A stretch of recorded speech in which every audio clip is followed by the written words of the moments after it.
All right, Jabo, say good morning. Let us begin. Start by thanking our sponsors.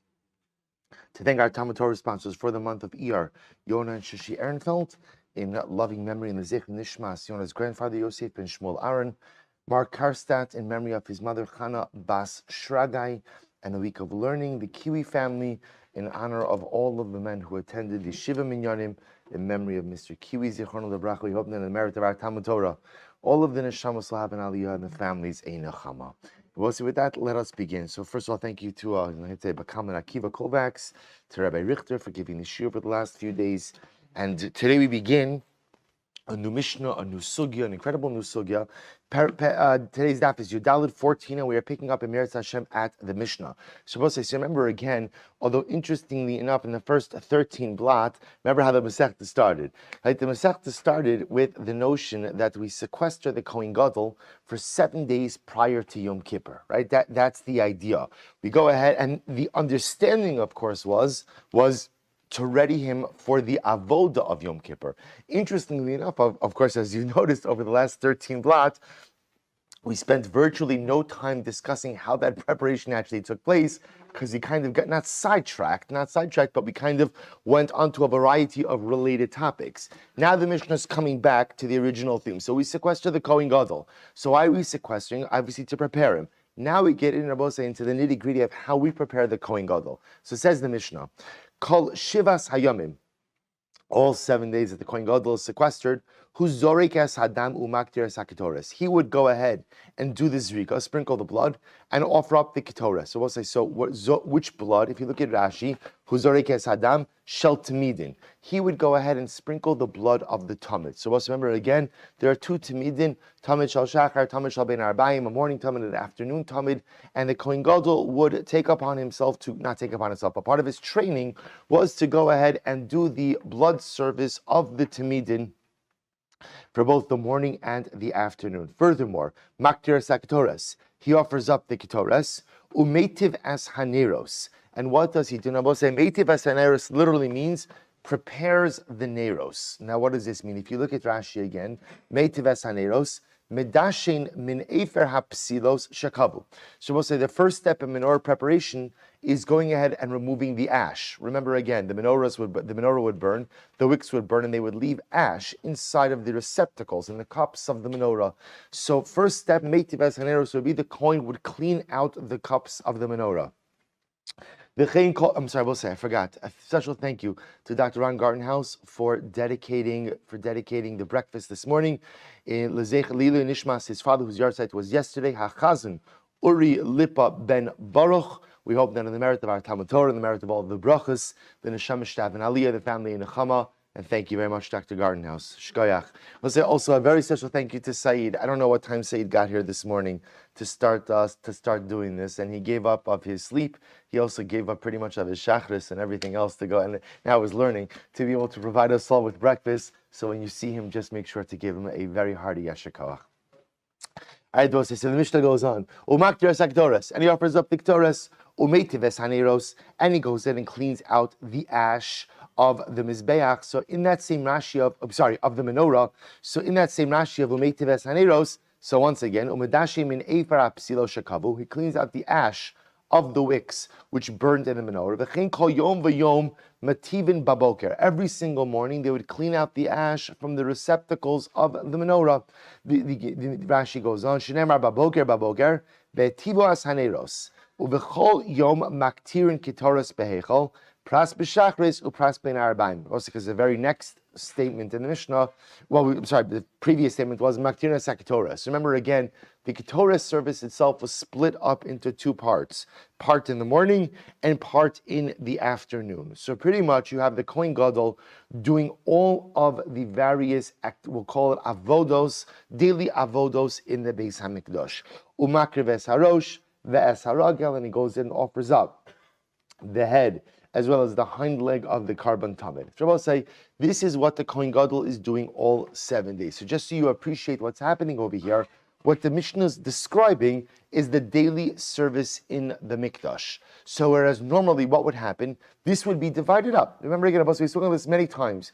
There are 24 mishmoros, right? 24, we'll call it Kohanic watches. So which means each mishmar served approximately 2 weeks in the Beis HaMikdash. Each mishmar was comprised of multiple bate avos, and each Beis Av was comprised of different families. So you'd have a particular mishmar that was in the Beis HaMikdash on a particular week, and they would divide up the avodas throughout for all the conferences. So everybody should get a chance. This week in the Beis HaMikdash, ultimately again, the Kohen Gadol did everything. He did everything. Now, we'll say, just to understand why are we doing this? In other words, why this is like Kohanic Iron Man, right? Why are we doing this to the Kohen Gadol? Because remember, we're going to see on Yom Kippur, the avoda is only kshera bo. The Kohen Gadol has to do all of the avoda on Yom Kippur. So to get him proficient, and remember, everything also has to happen with a certain amount of, we'll call it alacrity or zrizos, meaning we're on the clock. So at the end of the day, we train the Kohen Gadol to be proficient in these avodas. The Mishnah then adds in, ushar kol hayamim, that the truth is during the rest of the year, imratza lahakriv makriv. So this is very interesting. One of the rights of the Kohen Gadol is he could walk in any time to the Beis HaMikdash and choose to do the avoda. So in other words, normally if you're a regular Kohen, you have your week, and in that week you have your day, and in that day you probably have your particular service. Remember, you don't even get that whole day. But if you are the Kohen Gadol, you have the right to come into the Beis HaMikdash and choose to do whatever avoda you want, whenever you want. Shar kol yomim imratza lahakriv makriv. Why? Shekohen Gadol makriv chelik berosh. Because at the end of the day, the Kohen Gadol, literally again, gets first dibs, gets first chance to go ahead and do whatever hakrava, whatever offerings he wants. If you look at Rashi, makriv chelik berosh, rosh hu lahaktir u lahakriv kol chelik sheyivchar. At the end of the day, Kohen Gadol gets the right to choose any avoda he wants. Whatever he wants, he has the right. He has the right to go ahead and do. I'm sorry. He has the right to go ahead and do. So that's the Gemara. So that's the Mishnah, excuse me. Says the Gemara, Mantana, who is the opinion?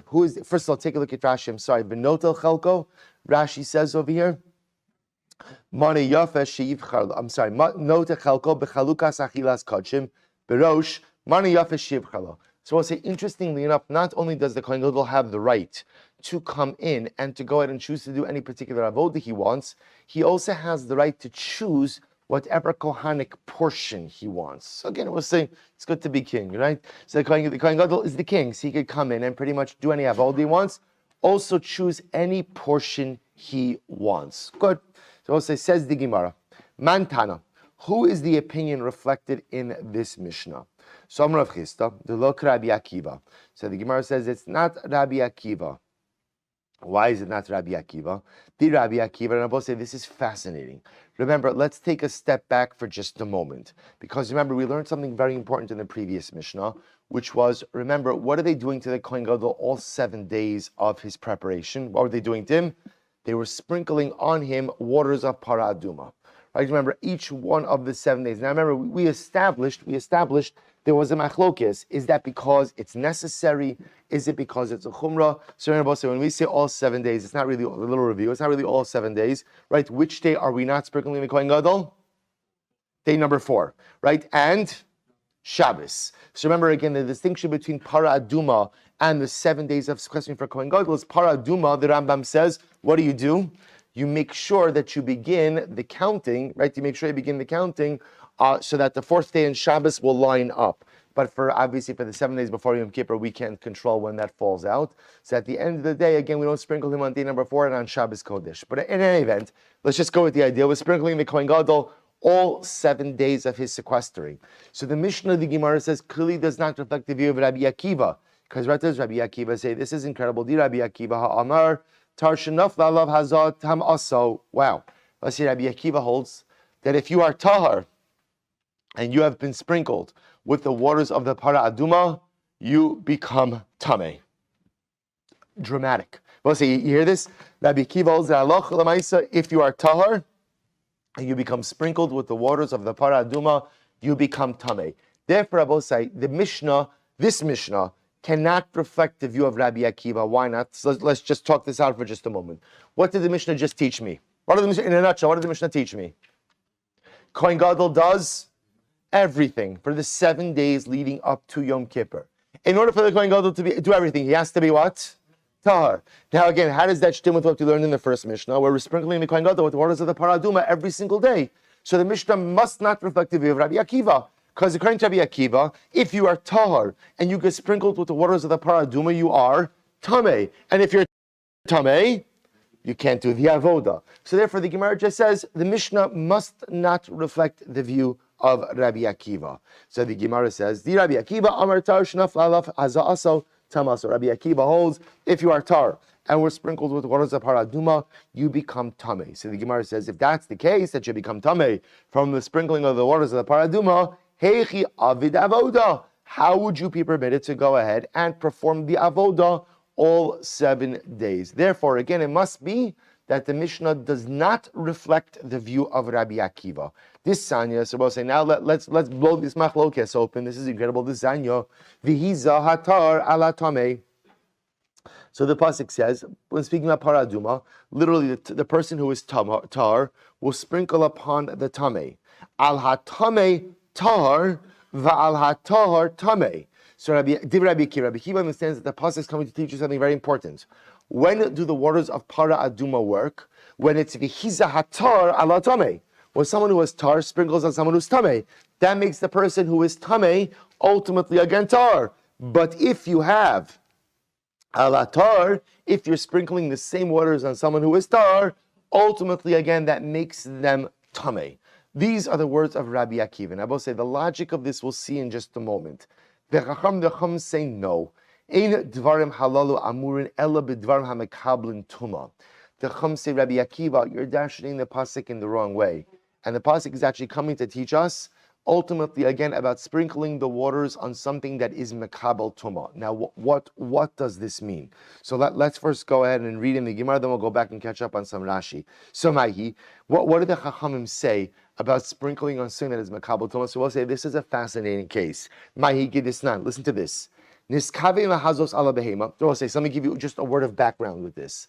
The halacha is that if you go ahead and you do work with the waters of the Parah Aduma, you disqualify them. What does it mean, do work with them? So we'll say, let's say you were to go ahead and, on a simple level, let's say you're weighing something and you were to use the waters of the Parah Aduma as a countermeasure, as a counterweight, right? So that would invalidate the waters of the Parah Aduma. Similarly, again, if you sprinkle them in an inappropriate way, that also has the capacity to invalidate them, because that is called they were used for some type of avoda. Meaning, just like the Parah Aduma itself is disqualified if you use it for work, so too the waters are also disqualified if you use them for work as well. But work, we're going to see by the waters themselves, could also mean inappropriate sprinklage. I don't know if that's a word, but I like it, right? Inappropriate sprinklage. So I'll say, watch this. So the Gemara says as follows. Listen to this case. But say, let's say you had in mind to sprinkle the waters of the Parah Aduma on an animal, which also, of course, would be an insignificant act. But what happens? You ended up sprinkling it on a person. Okay, so we'll say, we'll analyze it in just a moment. Im yesh be'ezov. Let's say now, so again, your intention was to sprinkle it on an animal, but you ended up sprinkling it on a person. And now what happens? There's still more water left on the hyssop. Also, remember again, the way that Parah Aduma works is you take the ashes, you mix them with mayim chayim, right? You mix them with spring water. Then you go ahead and you take a hyssop plant, you dip it into the water, right? You dip it into the water and then you sprinkle it like that, right? You sprinkle the hyssop. So now what happens? I had in mind to sprinkle on an animal, but I ended up sprinkling on a person. I realized now that I had the wrong machshavas, right? My kavanah was wrong. So now I realize, oh, no problem. There's still more water. There's still more Parah Aduma water left on the hyssop plant. So now the Mishnah says, as long as there's more water remaining, you could sprinkle again with that same water. Meaning, the remaining water does not become disqualified, invalidated. However, so look at Rashi for just a moment. So listen to this. So the Rashi says, Kilomar, Ru'uyin hashirayim lahazos al ha'adam. the leftover water in the hyssop plant is fit for use to sprinkle upon a person. So we'll say, so in this case over here, even though your kavana, listen to what's happening over here. Your kavana was for an animal, right? But at the end of the day, who did you sprinkle upon? A person. So remember, does the sprinkling work? No. Why? You didn't have the right kavana. But because you ended up sprinkling on a person, we don't count it as if you used the water for avoda, for some type of work, right? So therefore, again, if there's any water left over on the hyssop plant, you could use the remaining water to now sprinkle upon the person with kavana. Conversely, niskavim lahazos ala adam. If you had intention to sprinkle the water on a person, vihiza ala behema, but you ended up sprinkling it on a behema, im yesh be'ezov lo yishana. We'll say in that case, even if there's leftover water, you can't use the leftover water. Now, when we say that you can't use leftover water, you can't use leftover water where? That's absorbed in the hyssop plant. Obviously, the rest of the water you have in the kli is totally fine. So we'll see here what's happening in the second case. In this second case, you had the right kavana, but the wrong action. Right kavana, but the wrong action. And therefore, again, what happens in this case? Because you had the right kavana for using it for a person, but lamaisi, you sprinkled it on an animal, that's called an act of avoda. And therefore, again, the remaining water in the hyssop plant will be disqualified. You can't use it. Look at Rashi again. Lo yishana, Rashi says, denifsulu b'melacha. Because at the end of the day, even though you had kavana for a person, since you ended up sprinkling it on a behema, that's called avoda. That's called doing work with the water of the para aduma, which disqualifies the water absorbed in the hyssop plant. The hazah shal behema ein shem hazah ala, v'havalu kimayim shenasis by malachas. Well, see here the two cases. Case number one is where I had kavana to sprinkle it on an animal, but I sprinkled it on a person. So I'll say, let's go through this. So is the sprinkling effective? No. Why not? I didn't have the correct kavana. Is the water disqualified? No. Why? Because at the end of the day, I used it for sprinkling on a person. You can't say that I used it for quote unquote avoda. In case number, so therefore again, as long as there's more water remaining on the hyssop plant, I could just sprinkle the person again with the same remaining water. Conversely, in case number two, I had kavana to sprinkle on a person, but I ended up sprinkling on a behema. So obviously the sprinkling doesn't work because you did it on a behema. But can I use the remaining water in the hyssop plant? And the answer is no. Why not? Because now that I used that water to sprinkle on a behema, it's ki'ilu, it's as if I did avoda, ultimately again with that water, with that water paraduma, and therefore ultimately it becomes disqualified. So also what you would have to do in that case is you would just simply shake out the rest of the water and have to redip and sprinkle again. So we'll say, so just so you understand, it all comes down to this pasuk. V'hiza hatar ala tameh. So Rabbi Akiva understands. It's incredible. It's absolutely incredible. Rabbi Akiva understands v'hiza hatar ala tameh means that it's only when someone who's tar sprinkles on someone who's tameh that the person who's tameh becomes tar. But if you sprinkle on a person who's tar, he becomes what? Tameh. According to Rabbi Akiva. Chacham say, what are you talking about? That doesn't make any sense.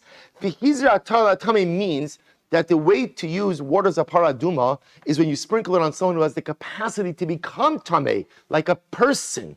But if you sprinkle paraduma on a behema, does the behema have the ability to become tameh?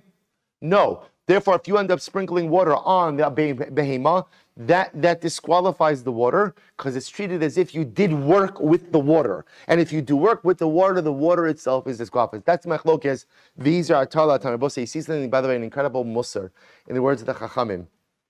I will say, what do we really strive for in life, right? If you want Taharah, right, paraduma is the paradigmatic example of Taharah. And if you want Taharah in life, what do you need? You need the right kavanas and you need the right actions. Right? At the end of the day, I really need both. Now, most of us, I don't know that most of us actually get to that level.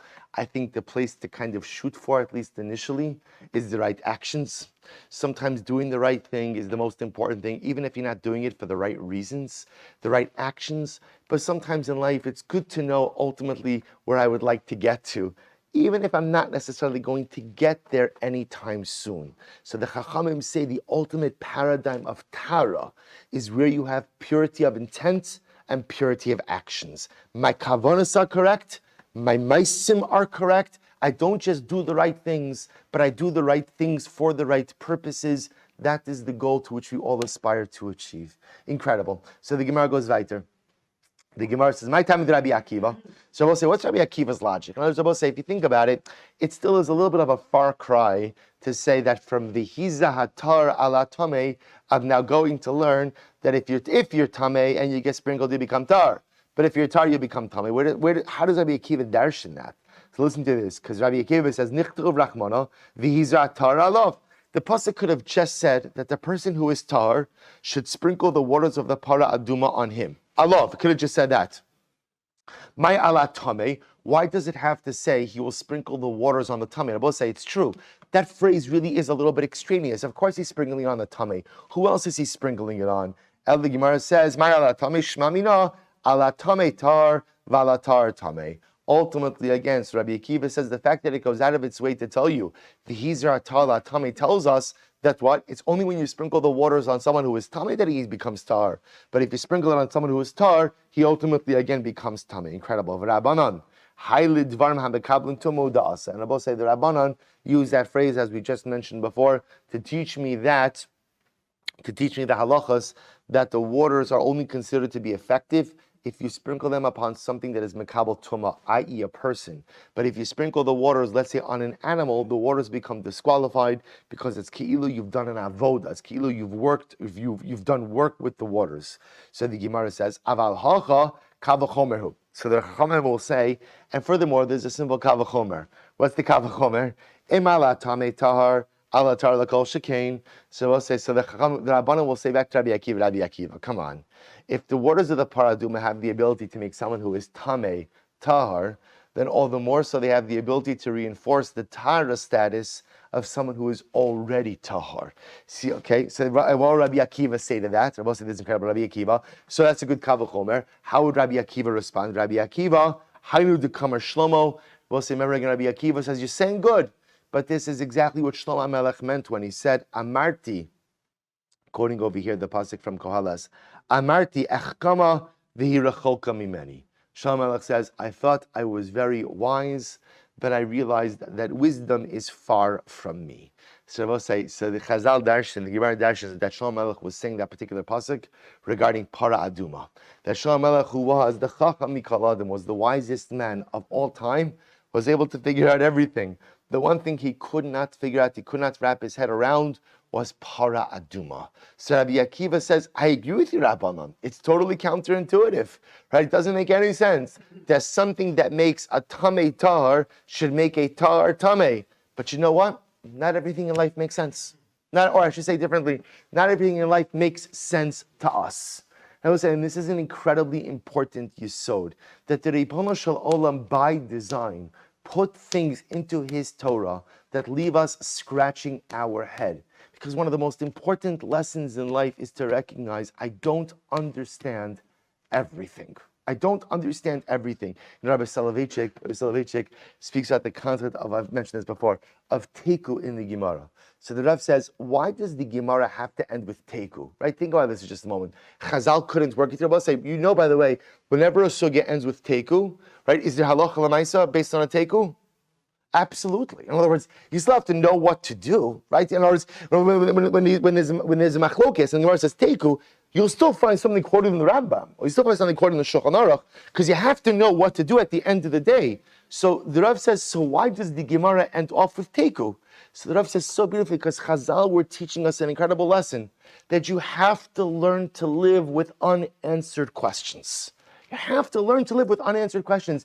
You see, sometimes the human intellect, we become a little bit gaivadik, and we think that we have a right or that we have a capacity to understand everything and to answer everything, and it's not true. What makes the Ribono Shel Olam is that he has the answer to everything, and he knows everything, and if we're not him, then by definition we live life with many unanswered questions.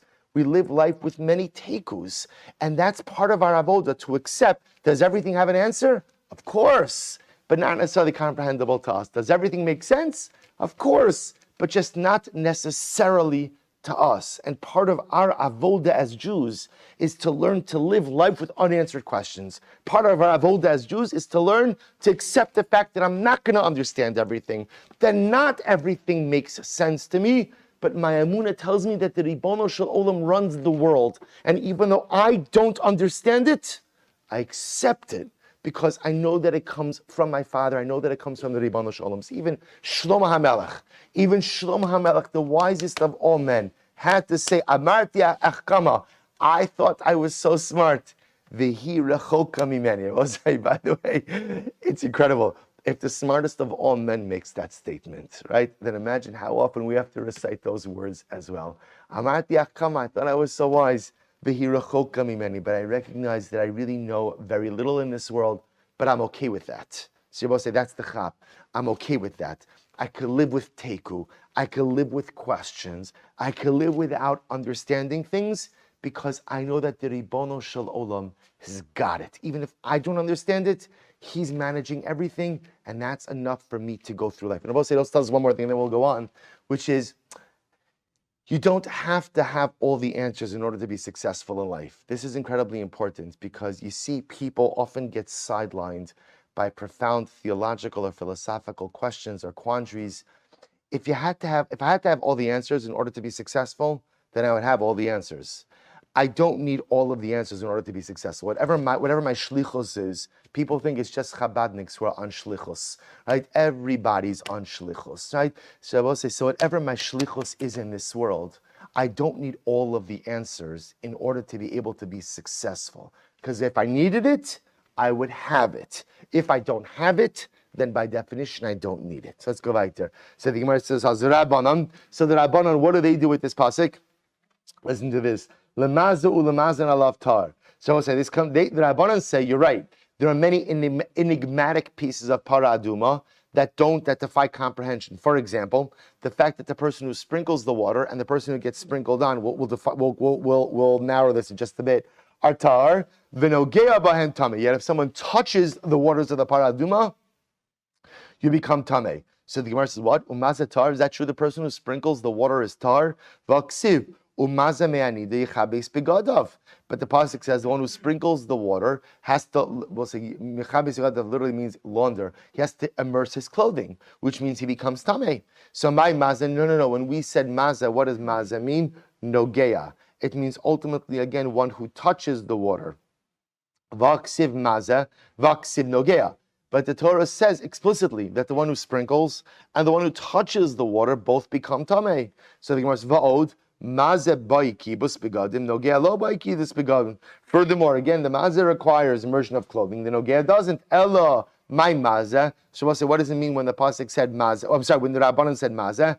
No say. But we'll say maza in this context means no say. One who carries the waters of the para aduma becomes tameh. One who carries the para aduma becomes tameh. So we'll say, so just to be clear, what's happening over here? Everyone's agreeing that Shlomo HaMelech's phrase of Amarti achkama v'rechoka mimeni, I thought I was wise and now I realize I'm not so wise, is a reference to Shlomo HaMelech grappling with understanding para aduma. According to Rabbi Akiva, that referenced the concept that if you sprinkle waters of para aduma on someone who is tahar, he becomes tameh. Shlomo HaMelech says it's illogical to me. According to the Rabbanan, it's referencing the fact that if you just go ahead and carry waters of para aduma, you become tameh as well. So the Gemara says, "I've been nichtov rachmana no say." So why doesn't the Torah just explicitly say that if someone carries the water of para aduma, you become tameh? My tamek siv mazeh. So we'll say, why does the Torah refer to the carrier as the sprinkler? Hakamash malan debainan shir hazah. It's very interesting. We'll say to teach us the following halacha, which is that when are you chayiv? When do you become tameh? When carrying waters of para aduma? Only if what? Only if you carry enough to sprinkle. So I was supposed to say there's a shear. You only become tameh carrying the waters of the para aduma if you carry the shear, with the shear of sprinkling. So the Gemara says, 1 second. Hani chalaman damar hazal tzricha shear. I will say this is a machlokas, right? That works fine according to the opinion who says that sprinkling requires a shear. But what about according to the opinion that says that sprinkling doesn't require a shear? Then how do you explain this? To which the Gemara says, no. Afilu damar hazoyin tzricha shear, hanimili agabo de gavra, aval b'mano tzricha shear. So listen to this. There's only a machlokes when it comes to shear about is there a shear of sprinkling? In other words, when sprinkling, do you have to sprinkle a certain amount of water on the tamei individual? But everyone agrees that you need a shear, you need a certain amount of water inside of the kli, inside of the utensil, right? So remember again, I make the para aduma waters inside of a kli, ashes, spring water, I mix that together. Everyone agrees that kli requires a shear. There must be a shear in that kli. The machlokes is there a certain amount that has to be sprinkled upon the tamei individual? That's the machlokes. But everyone agrees in the kli there must be a shear. This not because we learned how much water. How much water do you need in the kli in order that it be fit for sprinkling?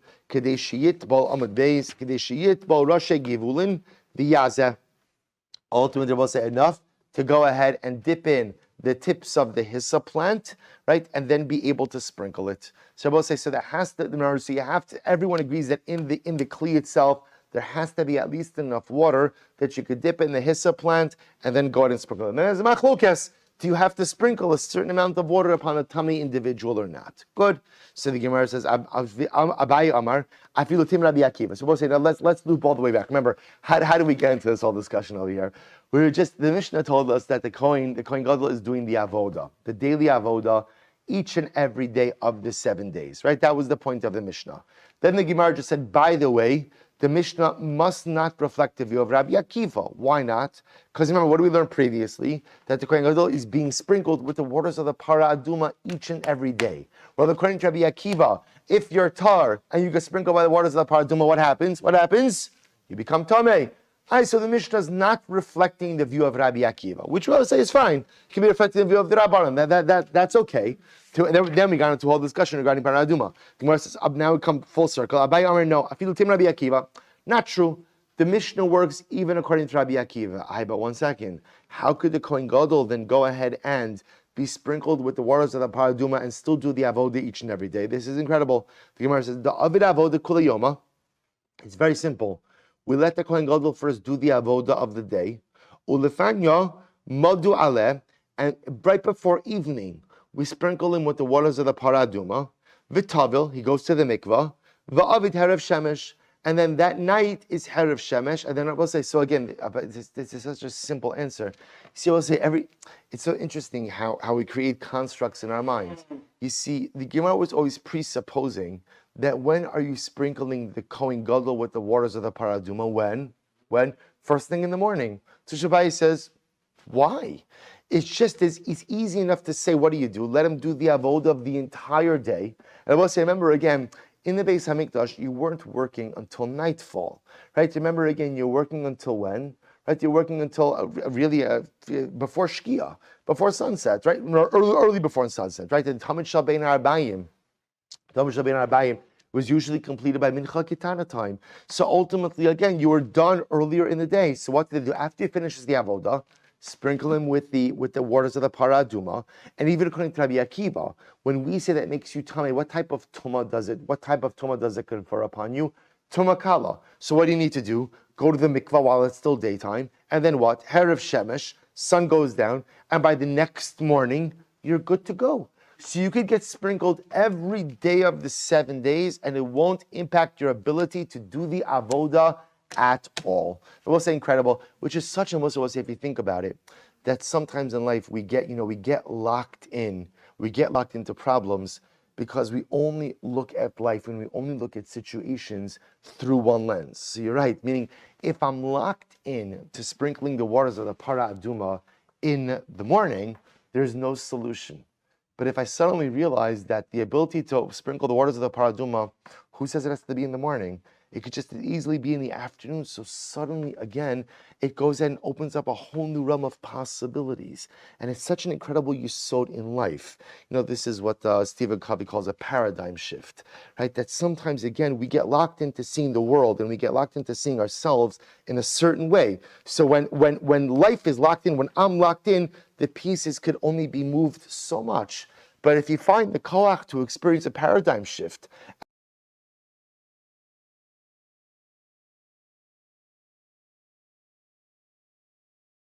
again, it's not just a piece that could be moved here, a piece that could be moved there, but all of the pieces could be moved there. Is it incredible? I both say, why didn't the Gemara just suggest this at the beginning? Because again, you see that the Gemara was locked into a particular paradigm. And in the Gemara's paradigm, para aduma water was sprinkled in the morning. Well, in that paradigm, Mishnah can't be like Rabbi Akiva.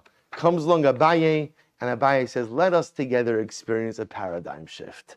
And now once there's a paradigm shift and you can sprinkle the waters in the afternoon, then guess what? The Mishnah works according to everyone. Incredible. Says the Gemara. Now, interestingly enough, so what the Gemara is not going to pick up on is the Mishnah didn't just give me a list of avodos that the Kohen Gadol performs, but the Mishnah also gave me an order, which is quite fascinating. So remember again, the Mishnah said, what else does the Kohen Gadol do? He goes ahead and maktir sakatoros, he offers up the ketores, umeitiv haneros, and he prepares. Now, both say meitiv, we're going to see, really means two things. It means a cleaning out of the ash, but it also means, again, then also a placement of the wicks, new wicks inside. Meitiv haneros, prepares the menorah. So we'll say, watch this. Alma, ketores bereisha v'hadir neros. So from the Mishnah, you would understand that the order of the Beis HaMikdash was, first, you go ahead and offer up the ketores, and then only afterwards do you prepare the menorah. Right? So the Mishnah is giving me an order. First ketores, then menorah. Chassidus says, that's interesting, because we have a Mishnah in Talmud that contradicts that. Or minhu. Misha zacha b'dishim mizbeach ha'panimi. So we'll say, remember, this is quoting over here the Mishnah in Talmud, where we had this. We had the great schus to learn this. And these are all the smaller masechtas, we'll say, at the end of the Daf Yomi cycle. So I think we did Talmud like around Sukkot last year, right? Does that sound about correct? I think it was about then. So the Gemara says as follows. So Misha zacha b'dishim. So here, the Mishnayos and Talmud are going through that. Remember, they would draw lots for the various avodos. So the Mishnah says, Misha zacha b'dishim zecha b'nimi. Whoever drew the lot and was privileged to clean out the inner mizbeach, umisha zacha b'menorah. Whoever drew the lot to go ahead and take care of the menorah, umisha zacha b'ktores. And then whoever drew the lot for the ketores. So we'll say, it sounds like from here, from Talmud, they place menorah before ketores. So what's going on? Our Mishnah said that ultimately, again, ketores comes before the menorah, but yet the Mishnah in Talmud seems to indicate that the menorah comes before the ketores. So what's happening? Rav Huna, man tana Talmud. Rav Huna says, who is the author of the Mishnah of Talmud? Rabbi Shimon ish hamitzpahi. It's Rabbi Shimon ish hamitzpah. Okay, we'll say different author. It's machlokes tanaim. Not. We'll say there's room for different opinions. So different opinions. It's a machlokes. The Mishnah, our Mishnah over here seems to indicate to us that first ketores comes and then menorah. Mishnah and Talmud reflects a different. Rabbi Shimon ish hamitzpah. He holds that it's first menorah, then ketores. The problem is even Reb Shimon Ish HaMitzpah doesn't seem to be consistent, because we learned in the Mishnah as well. So we'll say this is talking about over here the blood applications on the mizbeach. I sent you on the WhatsApp right before Shir started just a picture. It's not necessary, but you could see it. Did it go through? Okay, so you can see it again, just to orient you, just to give you a visual aid for what we're about to speak about. So the Gemara says, fellas, this nan, balo lekaren mizrachis tzvonis. So we'll say, if you have to imagine over here, this is the Kohen now doing the blood applications on the mizbeach.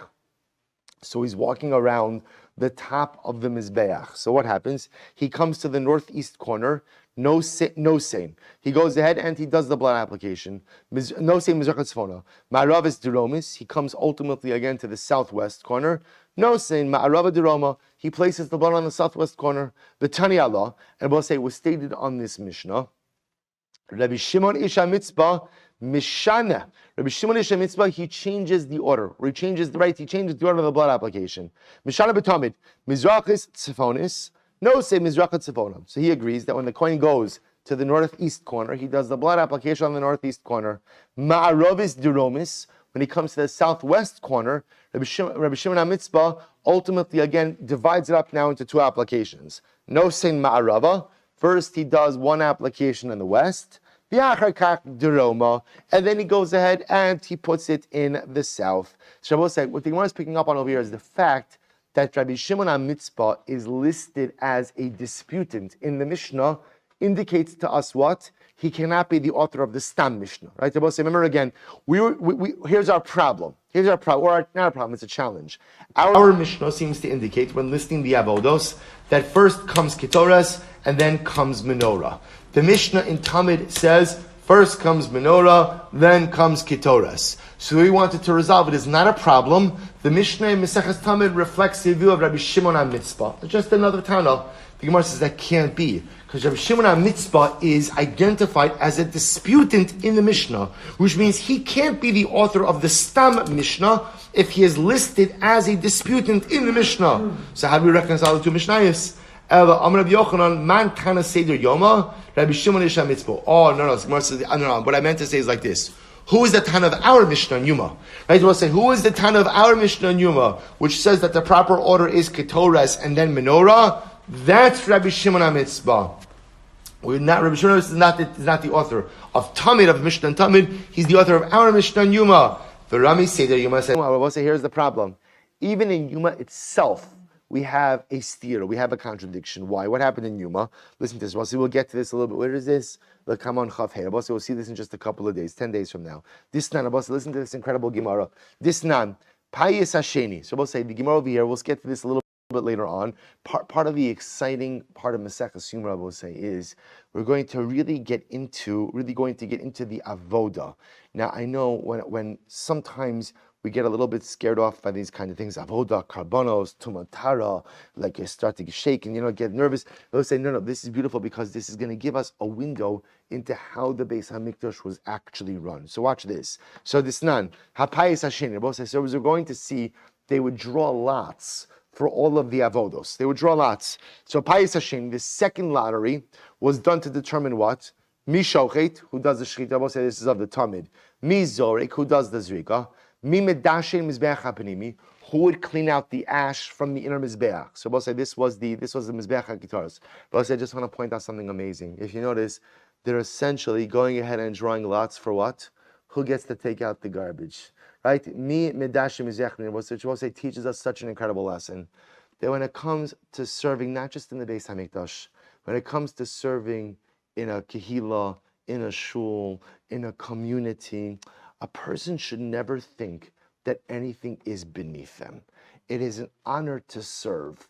And if the Kohanim were going ahead and drawing lots in order to figure out who would take out the ash. I was just telling someone the other day, I forgot how this came up.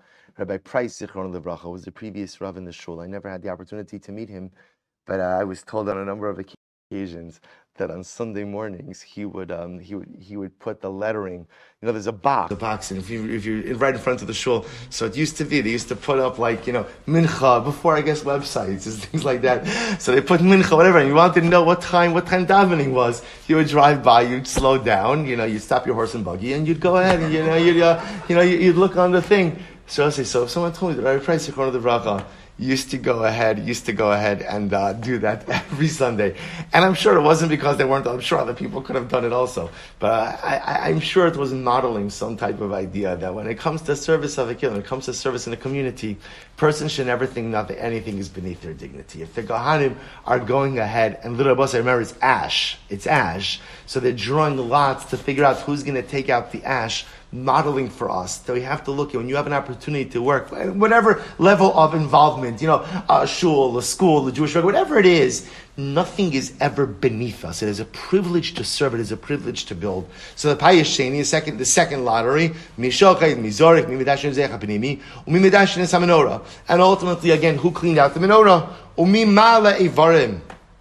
The Kevesh, and who would take up the sacrificial limbs to the ramp of the Mizbeach. Payis Shlisha, we'll say, what was the third lottery? The third lottery was Chadoshim Liktores Bo Ve'etisu. So we'll say, interestingly enough, the third lottery was whoever has never offered up the Ketores, come and go ahead and offer up ketoras. Right? The Rebbe says, so we'll talk about this as well. The ketoras was an incredible segula for wealth. So they always wanted to make sure that every Kohen had the opportunity to go ahead and offer up the ketoras. Good. So Rebbe says, so what do you see over here? Now again, if you take a look in this order, Rebbe say, what do you see? You see over here is Mimedashin is HaMenorah, and then ultimately ketoras. So Rebbe say, even in the Mishnah in Yoma, it indicates to us what? That menorah came before ketoras. Yet our Mishnah says that ketoras comes before menorah. So what's the proper order? Is it ketoras before menorah? So up until now, we were framing this as a machlokes ultimately between Tamid and Yoma. But now we're beginning to see that it's a stira even within Yoma itself. So Rabbi say this is incredible. Amr Abaye, so we're going to just do 2 more minutes, then we'll stop. Amr Abaye, lo kasha, kan bahatavas shteineros, kan bahatavas chamesheros. We'll say this is incredible. The Gemara says, because you're understanding the way the menorah was taken care of in the wrong way. So we'll say, we looked at the Hatavas HaMenorah, the cleaning out and the arranging of the menorah, as something that was done in one shot. But in fact, it wasn't done like that. It was actually done in 2 stages. First, they would go ahead, right? Kan ba'atavas shteineros, kan ba'atavas chamesh neros. We'll say they would first arrange, we're going to see first arrange 5 candles, 5 candles. I'm using the word candles, but you understand there were no candles. There were receptacles. They would first arrange 5 receptacles and then 2. Rabbi say, take a look at Rashi. This is incredible. Incredible. Take a look in the widest lines of Rashi, 3 lines in. Kan ba'atavas shteineros, the kaman perek shlishi. Arminan, listen to this. Shemafsik ba'atavas haneros, meshehitiv chamesh, posek umamtin ad shenas avod acher. So we'll say, here's how we work with the menorah. First, they would arrange 5 receptacles, right? 5 neros. Then they would stop. And they would do another avoda. Then we'll say, now again, we're going to see there's a machlokes what avoda they would do. Right? But for now, they would stop in the middle, umeitiv shtayim, and then chozer meitiv shtayim. So we'll say they would stop, and we're going to see, for now, we're going to assume is, they would do 5, then do the ketoras, and then do the remaining 2. Upliga abashav rabbanon. Ikalaman damar biktoras mafsik. So we'll say we're going to see this machlokes, what they stopped with, but this is very exciting because you're going to see how we're going to reconcile the machlokes. So we'll say, watch this. L'meimra. So we'll say the Gemara is now suggesting there's no stira. You're right. Sometimes in Yoma you're going to see the order as first menorah and then ketoras, and sometimes you're going to see ketoras and then menorah. And we'll say which one is right. Which one is right? They're both right. Why? Because we'll say how was the menorah done? 5 neros. Then ketoras, then 2 remaining neros. Why it was done like that, we'll discuss. And therefore, you're going to both say, essentially, you could say, menorah came before ketoras, and ketoras came before menorah. Menorah came before ketoras because 5 neros came before the ketoras, and ketoras came before the menorah because ketoras came before the 2. To which the Gemara says, 1 second. The memra did the ketoras mafsik luhu. So we'll say, let's assume we adopt this model, which is a subject to machlokes as well. Let's assume that we adopt this model. Something I said. Okay? Okay, so we'll say, let's assume for a moment that we adopt this model of we'll call it 5 and 2. So now you're presupposing that what's in the middle of the 5 and 2 is what? Is ketoras. To which the Gemara says, that's a machlokes. Remember the ketoras ma'avsiklu? V'ha Abaye misader ma'aracha mishmei di Gemara. Abaye Rabosai went ahead, both say, by the way, this is very exciting. This is incredibly exciting. Why? Both say we say this every single morning. Let me rephrase that. Some say this every single morning in the section of Karbanos. Abaye have misader seda ma'aracha. We're going to see Abosai. You're going to see the way we say it is aliba dabashol. And that's going to come out. This is so exciting. It's supposed to say, this is uneshama part of saying every single day you have the ability to lift karbanos. So the Gemara says, listen to this. Abaye arranged the order of the karbanos in accordance to the Gemara. How did he arrange it? We'll say, here we go. Bidama tamid mafsiklu. We'll say, in Abaye's model, according to the Gemara, in fact, wasn't the ketoras in between the 5 and 2, but rather what was it? It was the zrika. It was the sprinkling of the blood of the tamid. So let's say, even if you adopt the 5-2 model, it's a machlokas whether or not that's ketoras or something else. To which the Gemara says, Amar kasha, hahila abashol, halad rabbanan. I will say, you're right. I will say, A lot of machlokim happening over here. A lot of machlokes. Rabbi says we're going to see right now. We're going with the model. We're going to see that there's a machlokes in general about how the menorah was arranged. Were the entire 7 taken care of at once, or was it split up 5 and 2? Even according to the opinion that says it was split up 5 and 2, which means that by definition there was another avoda placed there in the middle between the 5 neros, first 5 and the last 2. There's now going to be a machlokes which avoda was in there in the middle. So watch this. Here we go. We'll finish with this. So the Gemara says, "Desanya lo yetiv es haneros va'achar kach yaktir." You should not go ahead and arrange all of the neros and then do the ketores. Rather, ela yaktir va'achar kach yetiv. Rather, both say, what should you do? First, arrange 5 of the neros. Then what? Then do the ketores, and then do the remaining 2 neros. Abba Shol says no. Meitiv va'achar kach matir. But say Abba Shol disagrees, and Abba Shol says no, that's not the way to do it. Rather, again, first what you do is arrange the entire menorah, all 7, and ultimately again, then the ketores. So both say fundamental machlokes, the Rabbanon and Abba Shol, right? Rabbanon hold we split up the hatavas hamenorah. We split up the arranging of the menorah. First we do 5 neros, then we do ketores, and then ultimately the remaining 2. The Rabbanon hold no. The Rabbanon, I'm sorry, both say no. That is the Rabbanon, right? The Rabbanon say first we do 5, then ketores, then the 2 remaining neros. Abba Shol says no. First we do the entire menorah, and then all 7, and then only afterwards do we go ahead and do the Aktara. Look, do we do the Ketores? Look at the last question of Daf Abba Shol Meitiv as Kulam Kodim Laktara. So we'll say we're going to see exactly how this plays out. But Abba Shol says we go ahead and arrange all of them before the Haktara, before ultimately we do the Ketores. But yet we'll interrupt with the blood of the Talmud. We'll see what that means in just a moment. So we'll say, my time with Abba Shol. So we'll see, we'll stop over here for today. In Meretz Hashem, we'll pick up with the Machlokes Abba Shol and the Rabbanon ultimately tomorrow.